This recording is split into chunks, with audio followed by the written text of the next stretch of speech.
Hello students, in last lecture we studied about Newton's second law of motion. We studied force, impulse. ठीक है, तो next आज हम Newton's का third law पढ़ेंगे, थर्ड मंत्र. थर्ड लॉ पढ़ने से पहले कुछ मैं तुम्हें टर्म्स बताना चाहता हूँ. Mass and weight. What is mass, what is weight, what is the difference between mass and weight. तो mass of an object is the amount of matter, कि उसके अंदर कितना अमाउंट ऑफ मैटर है. ज़्यादा मैटर होगा ज़्यादा मास होगा, कम मैटर होगा कम मास होगा. Weight is gravitational force acting on the object. जितना ग्रेविटी की वजह से उस पर फोर्स लग रहा है दैट इज कॉल्ड वेट. जैसे ये अर्थ है, ये मास का पार्टिकल है, तो अर्थ मास को अपनी तरफ अट्रैक्ट करती है किसी फोर्स से. ठीक है, वो फोर्स कितना होता है m इंटू जी. तो this force is called weight. Direction किधर होता है वेट का, किस तरफ एक्ट करता है, वर्टिकली डाउनवर्ड. तो weight is gravitational force acting on the object.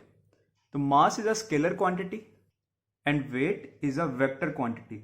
Direction किधर है, वर्टिकली डाउनवर्ड या जी की डायरेक्शन में. मास के यूनिट्स होते हैं केजी, वेट का यूनिट होना चाहिए न्यूटन. ठीक है, तो बिकॉज वेट एक फोर्स है. तो gravitational units of force, what are gravitational units of force.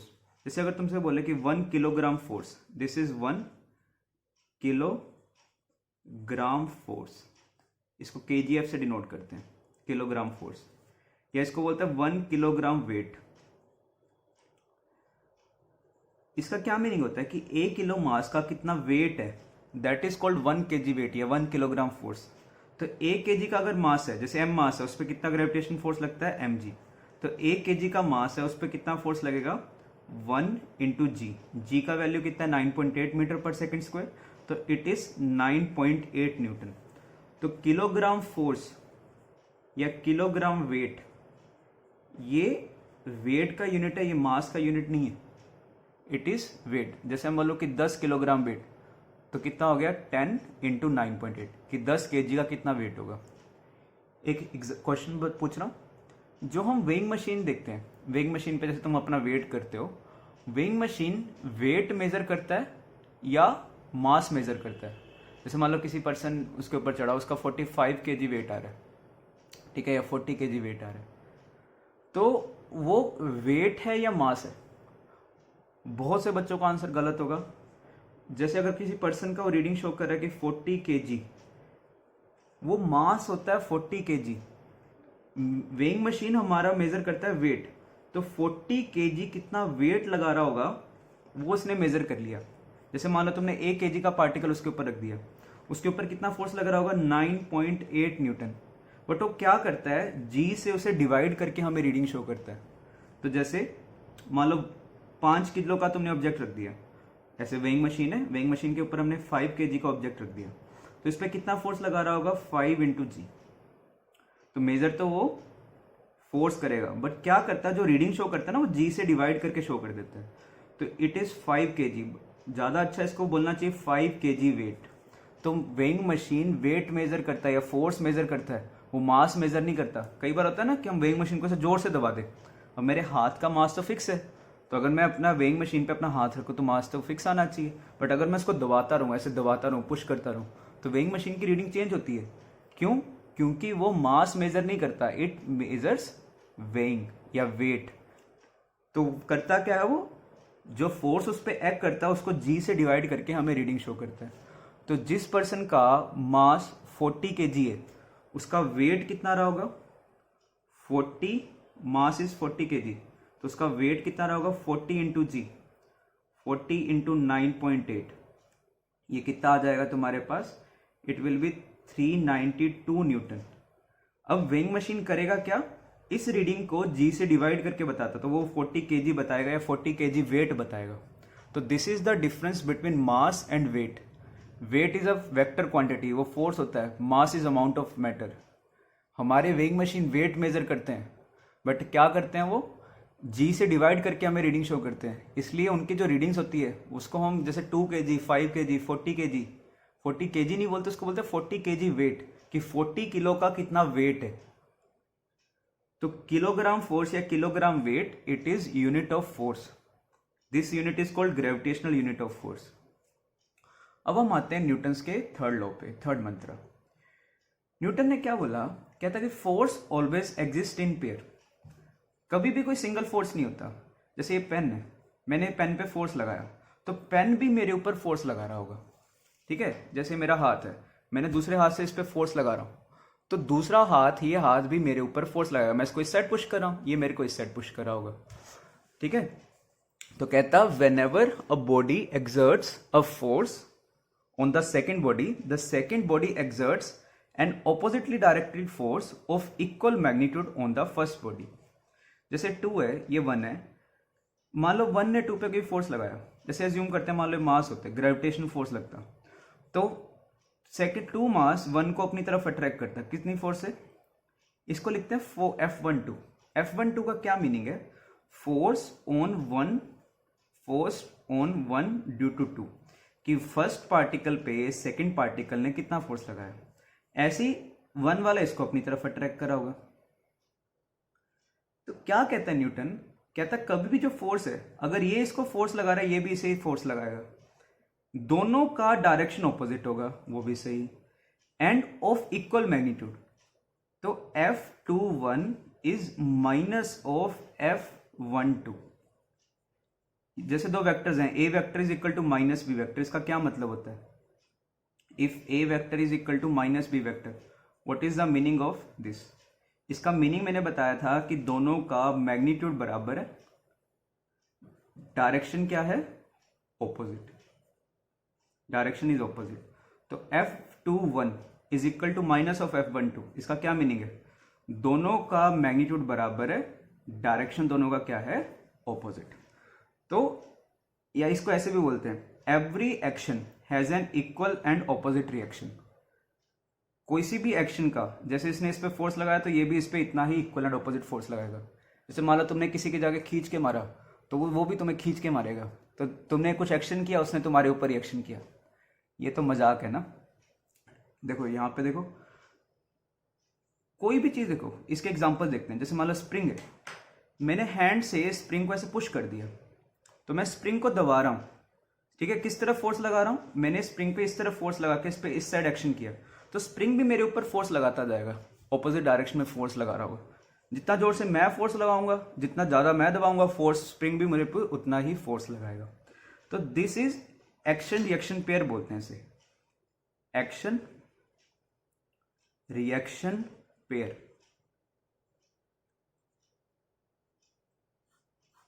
तुमने किसी चीज पे कुछ एक्शन करा, वो तुम्हें रिएक्शन दे रहा है. तो यहां पे एक्शन, मैंने स्प्रिंग, एक्शन क्या था, स्प्रिंग को दबाना, अपने हाथ से मैंने स्प्रिंग को दबाया, स्प्रिंग ने मेरे हाथ पे उतना ही इक्वल बट ऑपोजिट डायरेक्शन में एक फोर्स लगा दिया, दैट इज रिएक्शन. यहां पे एक चीज ध्यान रखो, action reaction pair same body पे एक्ट नहीं कर सकते, cannot act on the same body. ठीक है, दोनों डिफरेंट बॉडीज पे एक्ट करेंगे. जैसे तुमने स्प्रिंग पे फोर्स लगाया, ये तुम्हारा एक्शन है, स्प्रिंग ने तुम्हारे हाथ पे फोर्स लगाया, दैट इज रिएक्शन. ठीक है, एक्शन स्प्रिंग पे हो रहा है, रिएक्शन तुम्हारे हाथ पे आ रहा है. जब हम चेयर पे बैठते हैं, when we sit on the chair, हम क्या करते हैं, सीट को दबाते हैं. हमारी बैक है, हम चेयर के ऊपर बैठे हुए हैं, तो हमारी बैक की वजह से चेयर पे नीचे की तरफ फोर्स लग रहा होता है. चेयर से उतना ही equal and opposite force, chair से उतना ही तुम्हारे ऊपर इक्वल एंड ऑपोजिट फोर्स तुम्हारे ऊपर एक्ट कर रहा होता है. यहाँ पे जैसे कोई पर्सन बैठा है तो तुम चेयर को नीचे की तरफ फोर्स लगा रहे हो, चेयर क्या कर रहा है, तुम्हारे ऊपर इक्वल एंड ऑपोजिट फोर्स ऊपर की डायरेक्शन में लगा रहा है. एक्शन किस पे हुआ, एक्शन इज ऑन चेयर. ठीक है, नीचे की तरफ मैंने उस पर फोर्स लगाया, चेयर ने मुझे उतना ही फोर्स ऊपर की तरफ लगा दिया. अगर ये बराबर ना होता, ठीक है, मान लो तुमने ज़्यादा जोर से पुश कर दिया और चेयर उतना फोर्स तुम्हें ना दे पाया, तो चेयर क्या होगा, ये नीचे गिर जाएगा. तो तुम जितना चेयर पे फोर्स लगाओगे, चेयर उतना ही equal force but opposite direction में तुम्हारे ऊपर लगाएगा. This is action reaction pair. Action reaction pair can not act on the same body. ये बहुत इंपॉर्टेंट है. जैसे मान लो वेट है, ये ब्लॉक है, मान लो मैंने ग्राउंड के ऊपर रख दिया, ठीक है। अब यहां पे एक इंपॉर्टेंट चीज आती है समझने में, ये अर्थ है,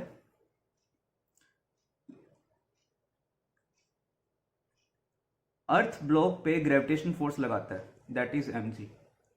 तो ब्लॉक भी अर्थ पे इतना ही फोर्स ऊपर की तरफ लगाता है, बट फिर हम अर्थ पे फोर्स क्यों नहीं लिखते?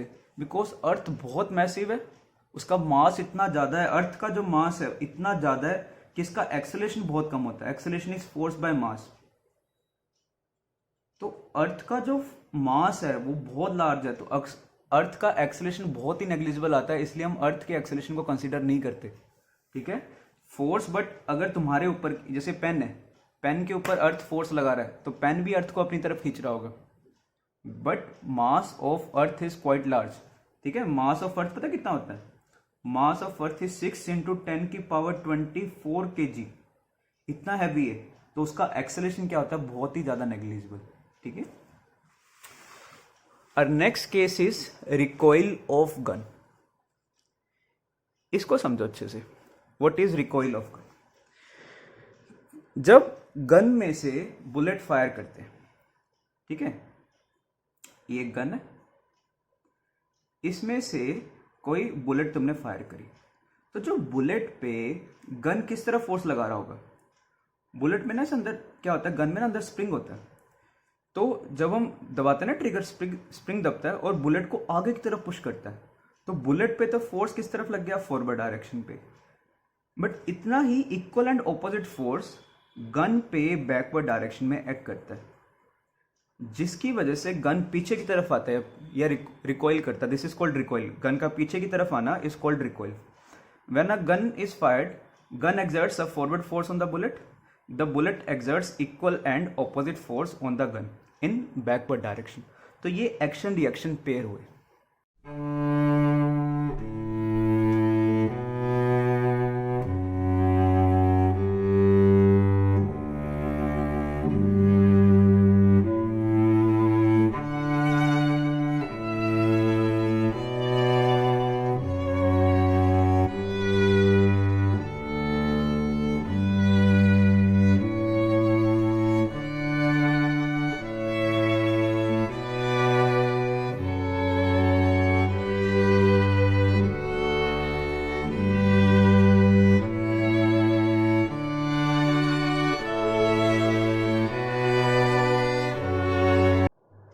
It's next example is rowing of boat.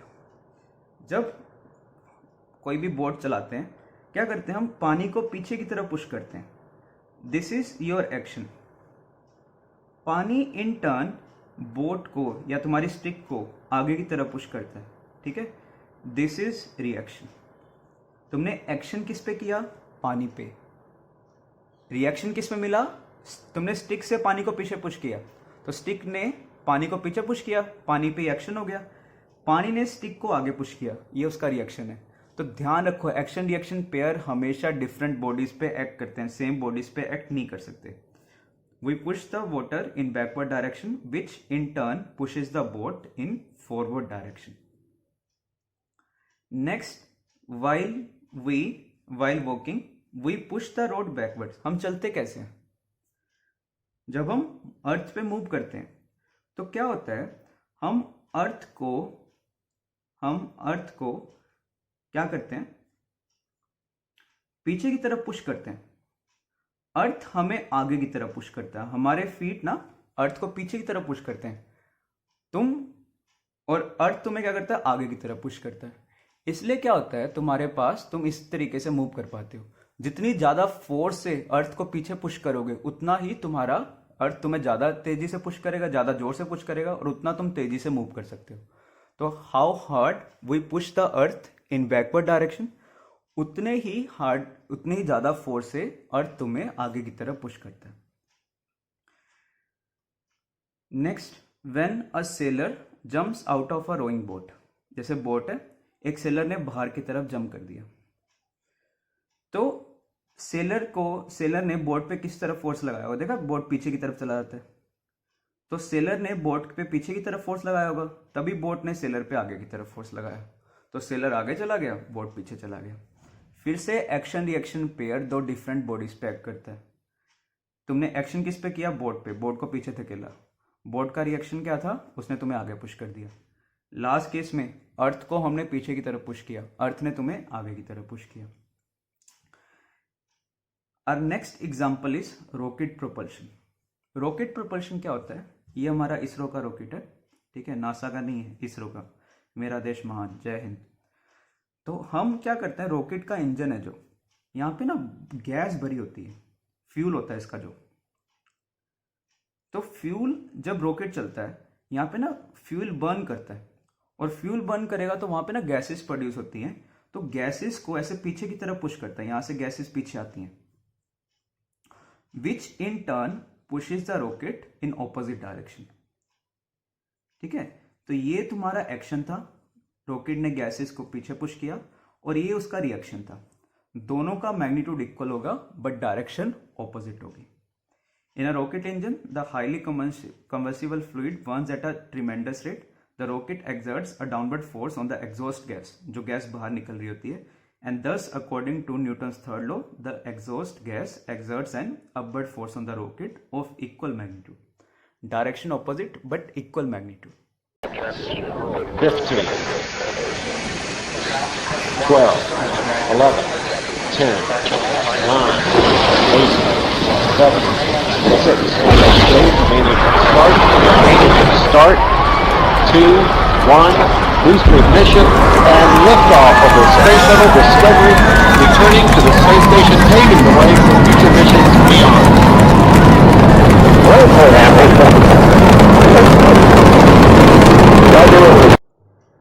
अब आते हैं हमारे next topic which is conservation of linear momentum. What does the term conservation mean?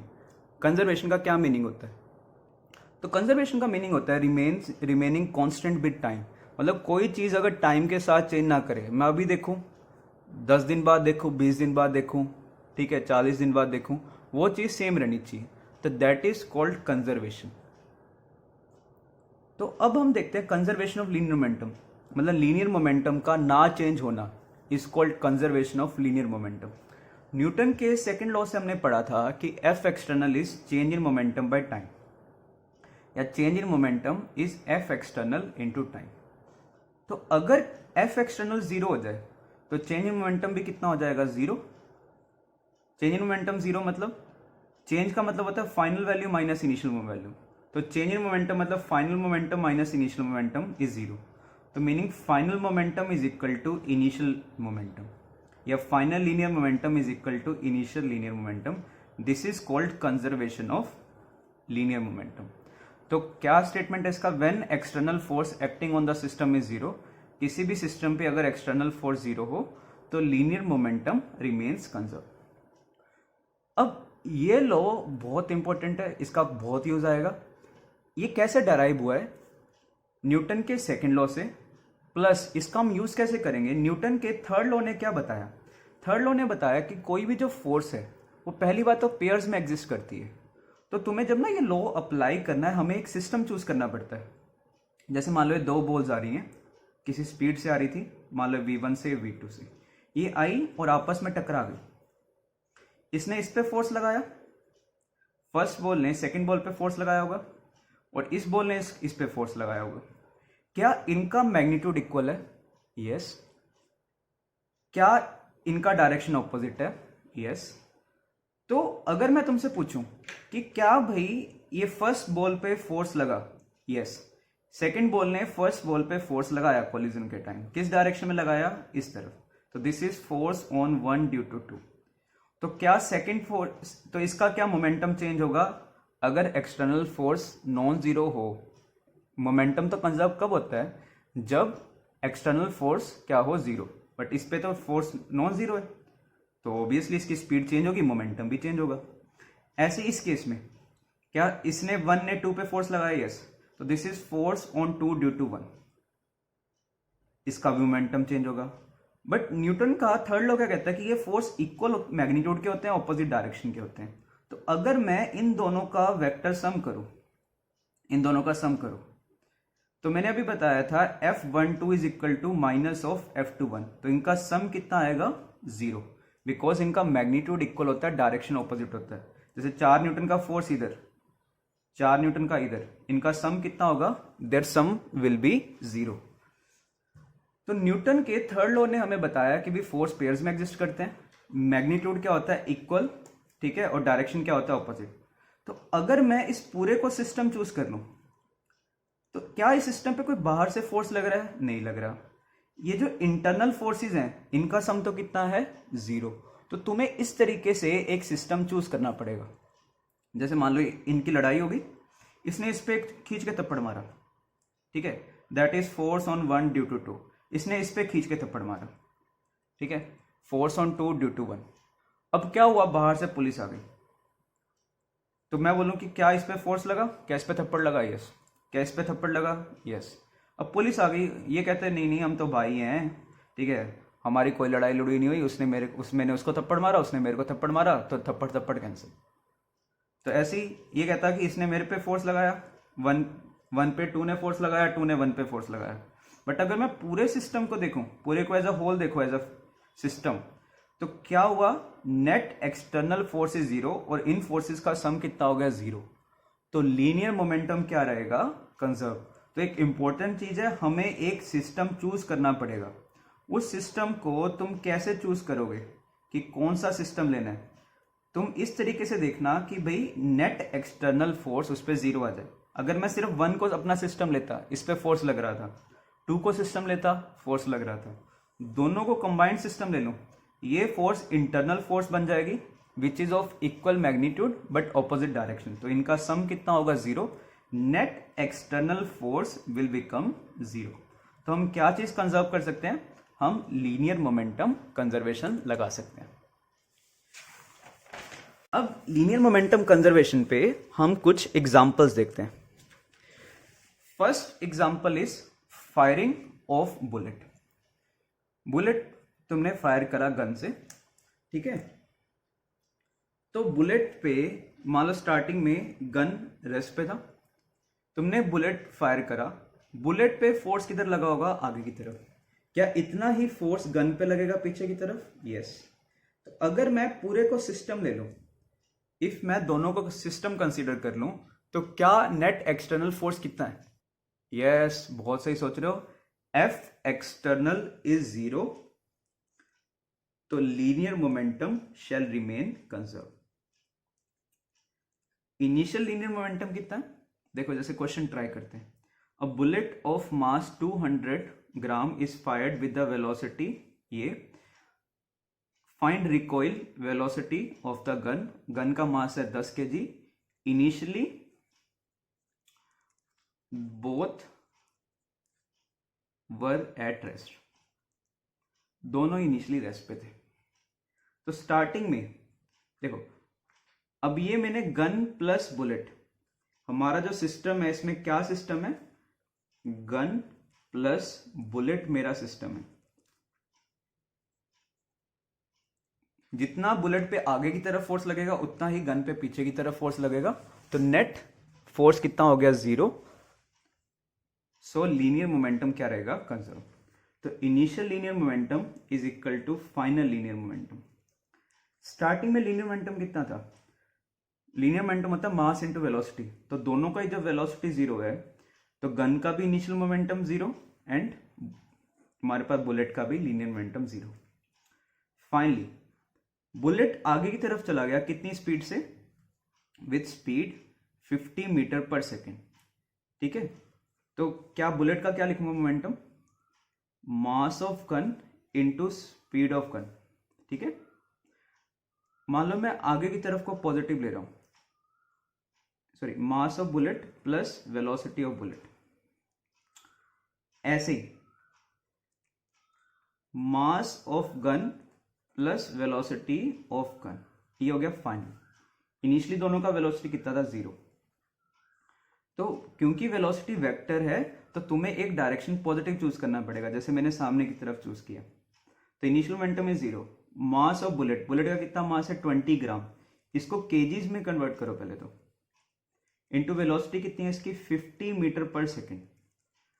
Mass of gun, gun का मास कितना है, 10 kg। और इस वेलोसिटी को हम बोलते हैं रिकॉइल वेलोसिटी, क्योंकि ये पीछे की तरफ जाता है तो this velocity is called recoil velocity.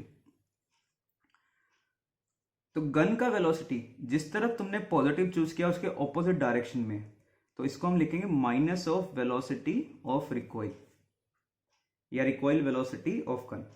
तो रिकॉइल वेलोसिटी यहां से कितना आ गया, कितना बन गया ये 20 इंटू 50/1000 इंटू 10।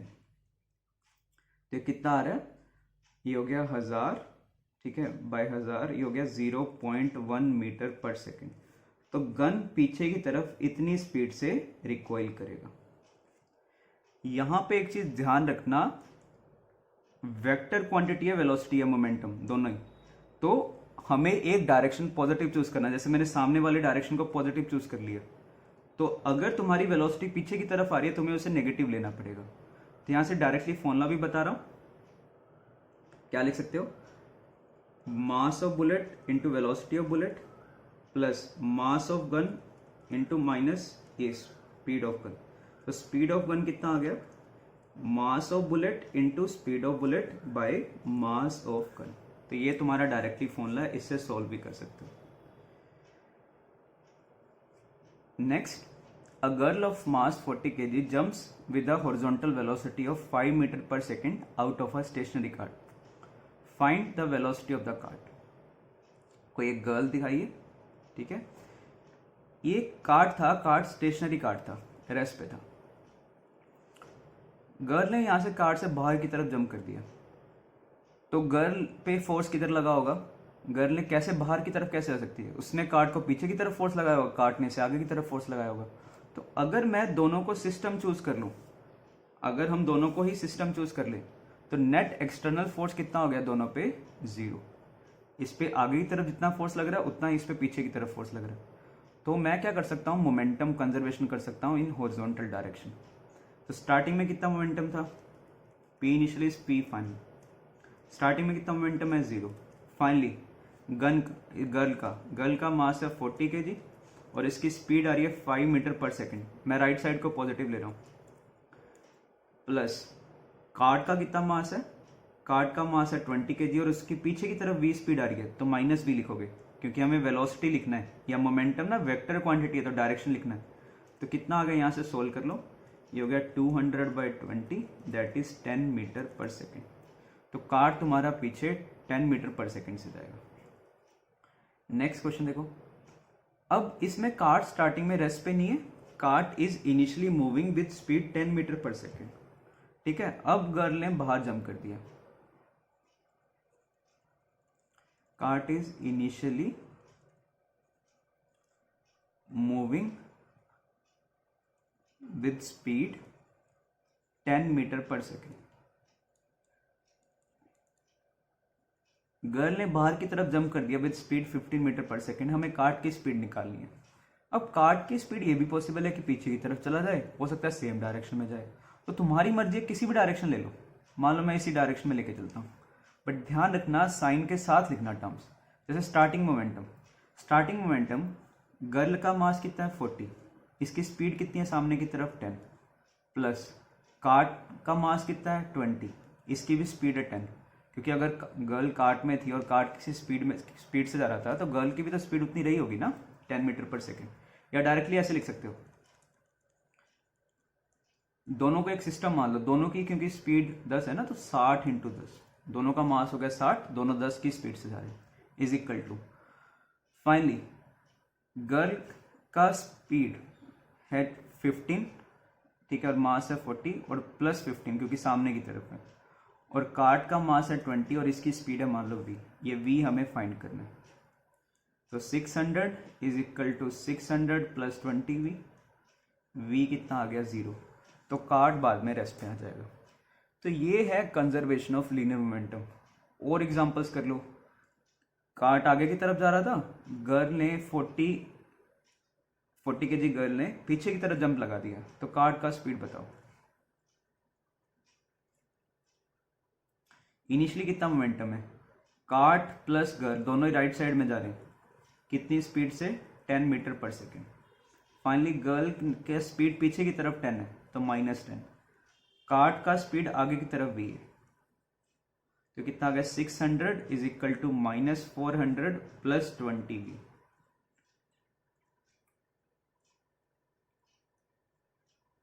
तो v देखो कितना आ गया,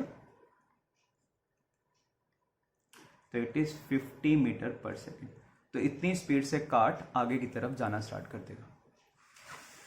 तो ये सारे एग्जांपल्स हैं कंजर्वेशन ऑफ लीनियर मोमेंटम के। और एग्जांपल्स देख सकते हो, स्टेशनरी कार्ट था, एक गर्ल भागती हुई आई और इसके ऊपर जंप लगा दिया, ठीक है, इसके अंदर बैठ गई। अब ये दोनों किसी सेम स्पीड से चलने लगे, मान लो ये दोनों ही v स्पीड से चलने लगे, तो हमें इनकी कॉमन स्पीड फाइंड करनी है। तो फिर से वही है, जब इसके अंदर जंप करेगा कार्ट पे आगे की तरफ फोर्स लगेगा, गर्ल पे पीछे की तरफ फोर्स लगेगा, दोनों आगे की तरफ किसी स्पीड से चलना स्टार्ट कर देंगे। तो P initial is equal to P final. कई बार ना ये क्वेश्चन ऐसे भी आ सकता है, ये बोट दिया हो सकता है कि बोट में जा रहे हैं और पानी में एक बोट खड़ा हुआ है, बाहर से कोई बंदा आया उसमें जंप लगा दिया, तो बंदा और बोट दोनों सेम स्पीड से चलने लगे, उनकी स्पीड बताओ। उसमें भी हमें यही लगाना है कंसेप्ट। तो इनिशियल मोमेंटम, गर्ल का मास है 40 kg, स्पीड है 30 मीटर पर सेकेंड, प्लस बोट का मास कितना है या कार्ट का मास कितना है, वही 20 kg, और स्टार्टिंग में इसकी स्पीड थी 0। फाइनली दोनों किसी v स्पीड से चलने लगे, तो 40v प्लस 20v, या डायरेक्टली इसे 60v भी ले सकते हो।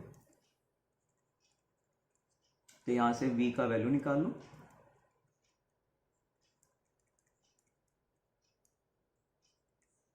गर्ल की स्पीड पहले 30 थी, थोड़ी सी कम होगी होगी, गर्ल पे पीछे फोर्स लगा होगा। कार्ट रेस्ट पे था, कार्ट पे आगे की तरफ फोर्स लगा, उसकी आगे की तरफ स्पीड आ गई। अब नेक्स्ट इज कोलिजन। कोलिजन में भी मैंने तुम्हें एग्जांपल लेके बताया था कि क्या होता है जब ये दो चीजें कोलाइड करती हैं। पहली बात, मान लो u2 u1 से बड़ा हुआ, क्या होगा? अगर u2 u1 से बड़ा हुआ, जैसे 10 मीटर पर सेकंड से जा रहा है, 2 मीटर पर सेकंड से जा रहा है, तो क्या कोलिजन होगा? Answer is no. u1 बड़ा होना चाहिए पहली बात कोलिजन के लिए।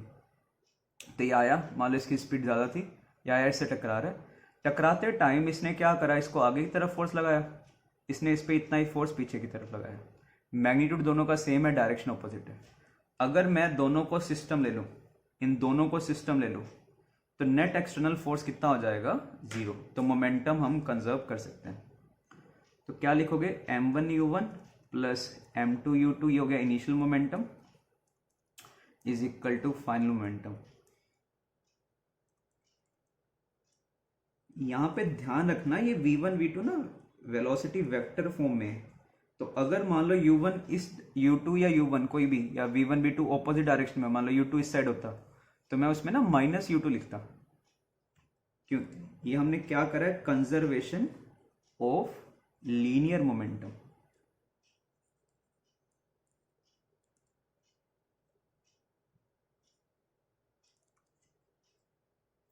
जैसे एग्जांपल्स देखते हैं, एक 5 kg का ब्लॉक है, कितनी स्पीड से आ रहा है? 10 मीटर पर सेकंड से।